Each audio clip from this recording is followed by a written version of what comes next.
Marvel's Ant-Man was a game changer, and here's why.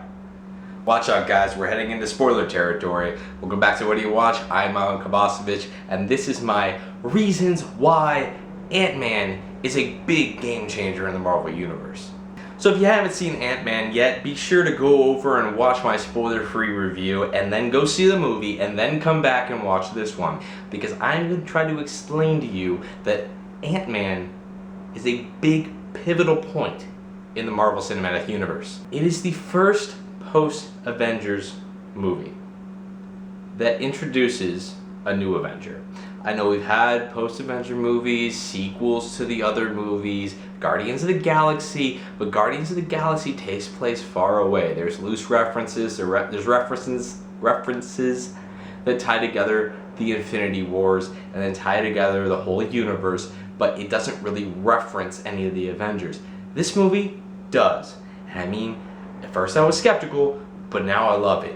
When I first saw Falcon, I was like, oh, god damn it, this movie was going so well. And then they brought Falcon in. And then about 30 seconds, 45 seconds into the whole Falcon bit, I was hooked. I was convinced that that was awesome, that was not a mistake. And it definitely wasn't. The fight between them, first of all, it puts Paul Rudd's Ant-Man against an Avenger. Now granted, not one of the biggest Avengers, but it makes that point that Ant-Man can beat Falcon.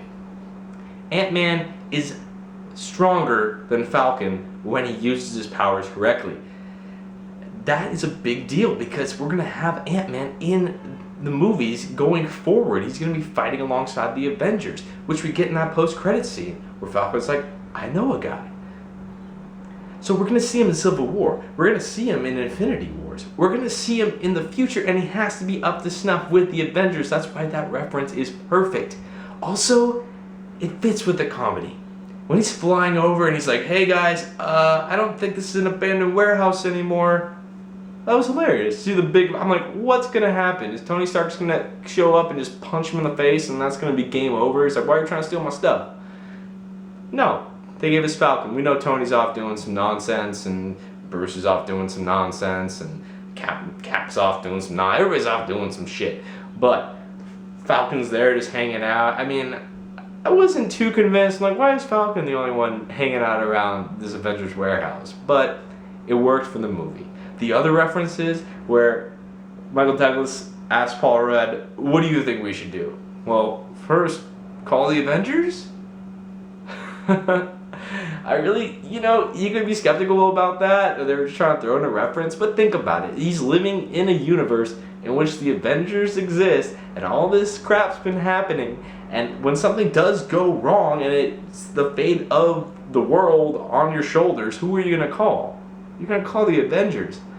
But Michael Douglas does not trust the Starks. He didn't trust Howard Stark, so he doesn't trust Tony Stark. And by Michael Douglas, of course, I mean Hank Pym, not actually Michael Douglas. But let's talk a little bit about Hank Pym and how awesome he was in this movie. That intro scene with Agent Carter and Howard Stark, it was incredible.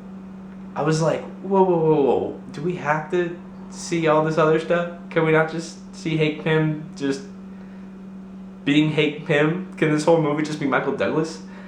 I know a lot of people have said it, man, I know it'd be really hard for him to do because he's older, but to do like a throwback movie that's like the Hank Pym Ant-Man and have Michael Douglas play him and like do like, I don't know, some kind of like Tron Legacy thing with his face. I would watch it. I think it'd be awesome. But let's talk about Hank Pym's daughter. Let's talk about Wasp and how I want Wasp to have her own movie. Or at least in Ant-Man 2, it should just be called Ant-Man and Wasp, or Wasp and Ant-Man. Just put Ant-Man to the side. Sure, Paul Rudd, great Ant-Man, lots of fun. But I think Evangeline Lilly in the suit would kick so much ass, would beat the crap out of Ant-Man. I think she's got it. I think she could, first of all, she could fly over Ant-Man. That's a big improvement, because you don't have to fly on Anthony. But I think she would be an amazing character to have either her own movie or have a movie that is really centered around her. she did such a good job in this movie and really pushed it along. She was an important character, and not just an important character that was thrown in for the sake of it. She really added a lot to the movie.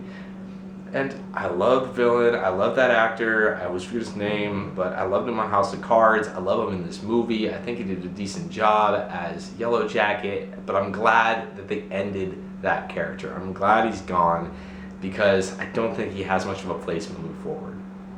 I'm really excited to see Ant-Man kicking ass with all the other Avengers and utilizing that power, which is really interesting because it can really take plots to a different direction. It's not all this big beat the crap out of each other thing. You can really do interesting things with someone who could shrink down to the size of an ant or subatomic, which if you're into physics like I am, you'll know that that doesn't hold up at all realistically, but whatever, it's still kind of cool. Like, who knows what the Pym particle could do. I mean, whatever.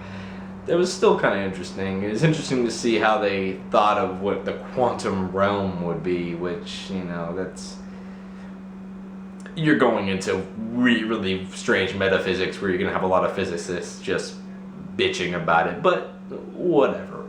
It didn't take away from this movie, and it doesn't make me any less excited to see it going forward. So what did you guys think of Ant-Man? What did you guys think of all the awesome stuff that was sprinkled in throughout the movie? I think it is one of the best Marvel movies there is. I think that I could watch that movie over and over again, and it's extremely entertaining, funny. I love the Thomas the Train growing large and the gigantic ant that then became like the little pet dog. I thought that was hilarious, and it happened during an action scene, during the final boss scene, which makes it even better how they just sprinkled the comedy throughout the entire film.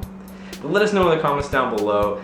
As always, I'm Kovacevich. Go over to whatdowatch.com to get all of our content, and have a great day.